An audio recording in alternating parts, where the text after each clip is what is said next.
Cameroon, Bandung, Africa, Bandung, to the world, Bandung.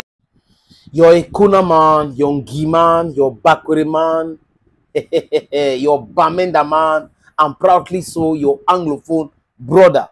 Je suis l'homme le plus noir de la terre et fier de l'être. Ici, c'est la vérité. Ici, c'est la justice. Je peux me tromper, mais je me trompe de bonne foi. Chers amis, j'espère que vous allez bien. Vous savez, je suis très touché ces derniers temps par les événements tristes qui arrivent dans ma famille. Et en tant que l'aîné, je vous épargne d'autres détails, c'est hyper compliqué pour moi. Papa est parti le 2 mai.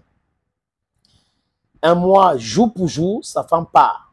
Elle est partie 3 jours après l'enterrement de son mari. Elle était tout le temps présente là-bas. C'est des choses qui arrivent, mais ma part arrive de façon brutale. Merci encore pour vos messages. Merci pour le soutien. Merci pour tous les amis. Je suis vraiment reconnaissant que nous sommes une famille. Il y a beaucoup de messages qui pleuvent. Les gens m'envoient le message au 680 87 37 37.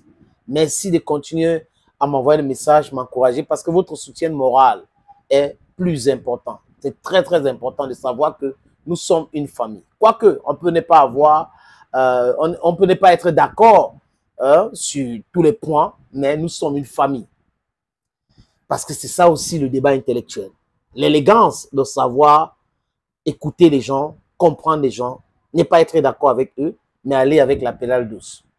Chers amis, chers peuples africains, chers Camerounais, je m'adresse surtout à vous, mais aussi aux autres peuples africains, parce que ce qui se passe au Cameroun peut toucher tous les pays. Et on doit prendre ça comme exemple. C'est pour cette raison que moi, je convoque toujours l'histoire. Toujours. Et mon père m'avait enseigné cela bien. L'histoire. Si tu oublies ton histoire, tu es un homme perdu ou tu es un être humain perdu. Et ceux qui essayent d'oublier les histoires, la conséquence, c'est que les choses qui sont passées il y a de cela 50 ans se répètent avec eux et ils ne voient pas. Ils se disent, alors qu'ils peuvent stopper cela.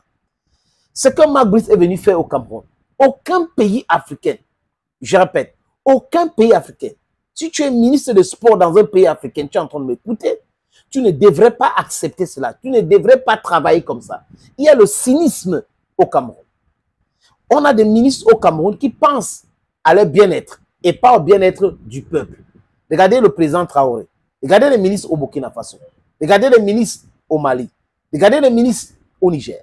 Il y a d'autres pays africains qui font la fierté de notre Afrique. Donc on ne doit pas venir utiliser le sport, le football, qui est l'opium du peuple, pour déstabiliser le peuple. On ne doit pas recruter des Caucasiens même dans notre continent. Pour le football, on a des talents. Il y a suffisamment de talents en Afrique. Bref, mais si on recrute, ils doivent venir chez nous et respecter nos valeurs et respecter nos icônes. Si un sélectionneur quelconque ou un entraîneur quelconque est recruté, il arrive au Cameroun ou en Afrique, il ne respecte pas les légendes de ce pays-là, mais ça pose un énorme problème sur la qualité des dirigeants que nous avons et le peuple que nous sommes.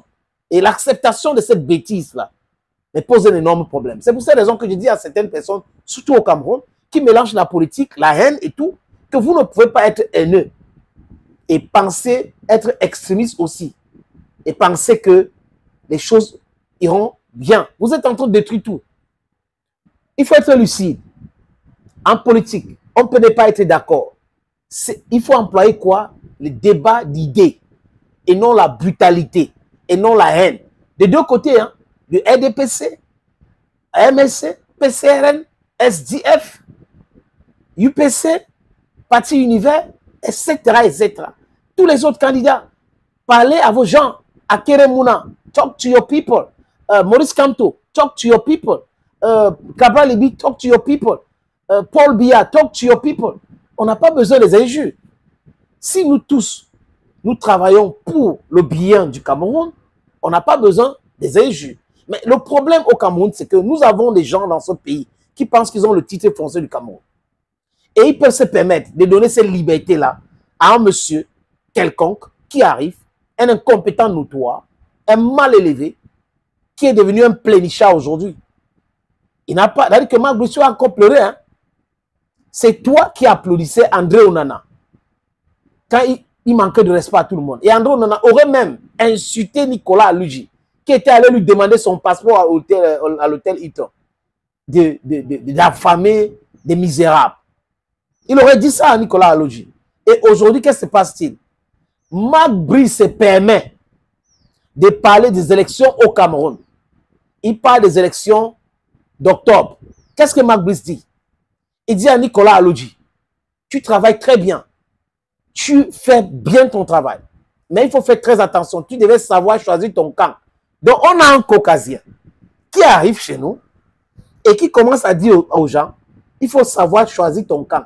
Choisir ton camp, c'est quoi? Le football, c'est pour le peuple.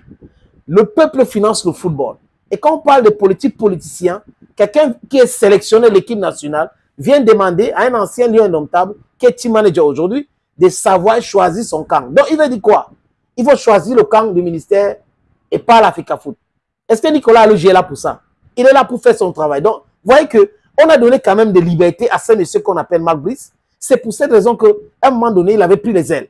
Il pouvait mal parler de Samuel Eto'o-Fils, mal parler des journalistes. Et vous avez certains de ces journalistes-là, stupides, qui acceptaient cela. Oui, il a raison, il avait quand même raison. Il essaie de biaiser les propos de Marc Brice et tout ça. Alors qu'il est venu ici avec Joachim Mununga, qui avait dit que les Camerounais aboient, mais ils ne savent pas croquer. Ils ne peuvent pas mordre. Donc on aboie, mais on ne sait pas mordre. C'est ce que Mununga avait dit. Marc Brice, les élections au Cameroun te concernent en quoi? Le mec, il pousse le cynisme et la stupidité loin. Il dit que Nicolas Aluji devrait choisir son camp parce que les choses vont changer après les élections. Donc l'Africa Foot va rester un coquille vide. C'est ce que Marc Brice avait dit en Angola. Koumvondo avait expliqué ça devant les médias. Que Marc Brice avait dit en Angola que bientôt l'Africa Foot sera un coquille vide. Bientôt, bientôt, bientôt, bientôt. Depuis l'année dernière, bientôt, bientôt, bientôt. Rien ne change. Et lui ne comprend pas. Aujourd'hui, c'est les élections présidentielles. Je ne sais pas ce que M. Ngongo a dit à Marc Brice. Je ne sais pas ce que M. Moelle-Kombi a dit à Marc Brice. Je ne sais pas ce que Serine Toulou lui a dit. Mais Marc Brice doit savoir que la fin de son film, c'est pour très bientôt. Dans quelques mois là, son film là, it's going to be over. It's going to be over, Mr. Marc Brice. Il faut savoir choisir ton camp après les élections présidentielles. L'Africa Foot sera un coquille vide. C'est toi qui as un cerveau qui est comme un coquille vide. Ce n'est pas l'Africa Foot. Thank you, friends. And welcome again. Bye-bye for now. Cameroon, Bandung, Africa, Bandung, to the world, Bandung.